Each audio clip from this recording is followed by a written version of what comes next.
Assalamualaikum warahmatullahi wabarakatuh. Halo rekan-rekan pejuang RSP, salam hangat semuanya. Kembali lagi dengan saya Sigit Nursasongko dari Divisi Internal Audit.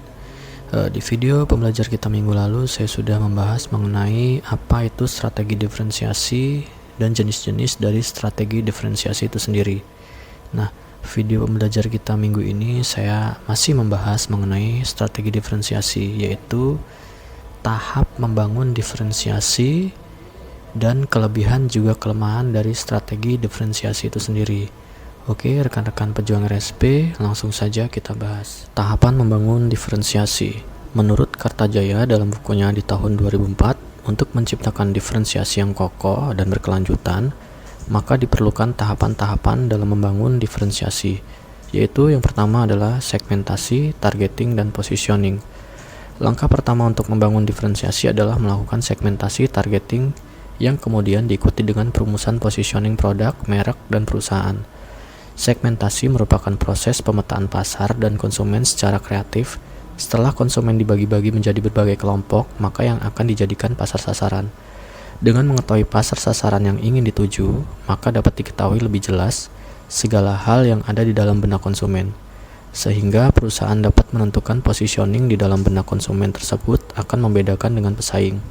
Lalu yang kedua adalah analisa diferensiasi. Dari positioning tersebut, proses pengorganisasian dengan baik pada sumber-sumber diferensiasi yang memungkinkan, baik yang telah ada saat ini maupun yang memiliki potensi untuk menjadi dasar diferensiasi di masa yang akan datang. Lalu yang ketiga adalah uji sustainable diferensiasi. Uji diferensiasi apakah sustainable atau tidak dengan melakukan analisa kemungkinan dasar diferensiasi yang dapat dihasilkan oleh perusahaan, baik itu dari segi konteks, konten, dan infrastruktur. Beberapa hal yang harus diperhatikan dalam menilai sejauh mana sustainable diferensiasi, yaitu tidak mudah ditiru dan memiliki keunikan. Apabila produk dan merek perusahaan memiliki keunikan, maka akan bertahan karena tidak mudah untuk disamakan dengan pesaing. Lalu tahap keempat yaitu mengkomunikasikan diferensiasi yang ditawarkan untuk membangun persepsi yang lebih baik. Setiap aspek dari program komunikasi, perusahaan harus menunjukkan diferensiasi yang ditawarkan. Untuk mengkomunikasikan diferensiasi, ada beberapa kriteria yang harus dipegang oleh perusahaan, yaitu yang pertama adalah simple. Komunikasikan diferensiasi yang Anda tawarkan ke dalam bahasa yang sederhana serta kata-kata singkat. Yang kedua adalah meaningful. Bahasa diferensiasi yang sederhana dan kata-kata yang singkat tidak berarti harus kehilangan makna. Pilihlah bahasa yang sederhana dan kata-kata yang singkat namun bermakna.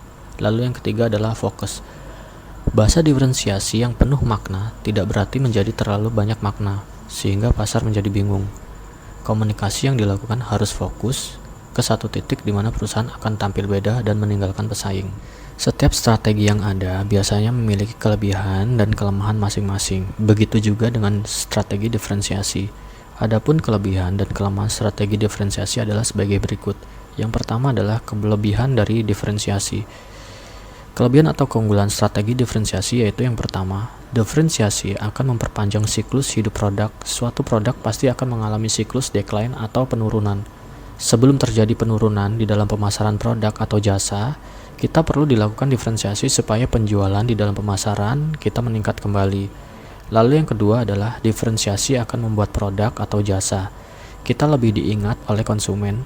Perbedaan yang ada pada produk maupun jasa kita akan membuat konsumen lebih mudah untuk mengingat produk atau jasa yang kita pasarkan karena adanya point of interest yang kita miliki, yaitu keunikan yang tidak dimiliki oleh produk atau jasa yang lain. Yang kedua adalah kelemahan diferensiasi. Kelemahan atau kekurangan strategi diferensiasi yaitu yang pertama, sekiranya pembeli tidak melihat keunikan yang signifikan pada barang tersebut, strategi diferensiasi amat dengan mudah dapat ditandingi oleh strategi harga murah. Diferensiasi gagal menimbulkan efek perbaikan kualitatif bagi pembeli barang tersebut, misalnya pada peningkatan status. Manajemen tidak mampu mendeteksi kebutuhan real konsumen. Dalam hal ini, biasanya manajemen hanya memberikan tekanan pada atribut pokok produk yang berwujud saja. Lalu yang kedua adalah strategi diferensiasi tak hendak menghasilkan keuntungan yang optimum jika imitasi terhadap barang tersebut dapat dengan mudah dan cepat dilakukan. Lalu yang ketiga adalah strategi diferensiasi juga mengandung resiko yang inheran terhadap kemungkinan kecilnya pangsa pasar yang dikuasai. Karakteristik barang dan tingginya harga menjadikan terbatasnya pasar sasaran. Lalu yang keempat adalah strategi diferensiasi juga tidak mudah diterapkan jika perbedaan antara harga premium yang ditawarkan dengan harga barang pesaing yang menggunakan strategi keunggulan biaya terendah terlampau jauh. Baik rekan-rekan pejuang RSP, demikianlah video pembelajar kita minggu ini mengenai tahapan membangun strategi diferensiasi, lalu kelebihan dan kelemahan dari strategi diferensiasi itu sendiri. Semoga materi yang saya jelaskan kali ini dapat bermanfaat dan dapat diterapkan dalam kehidupan sehari-hari. Salam hangat dan terima kasih.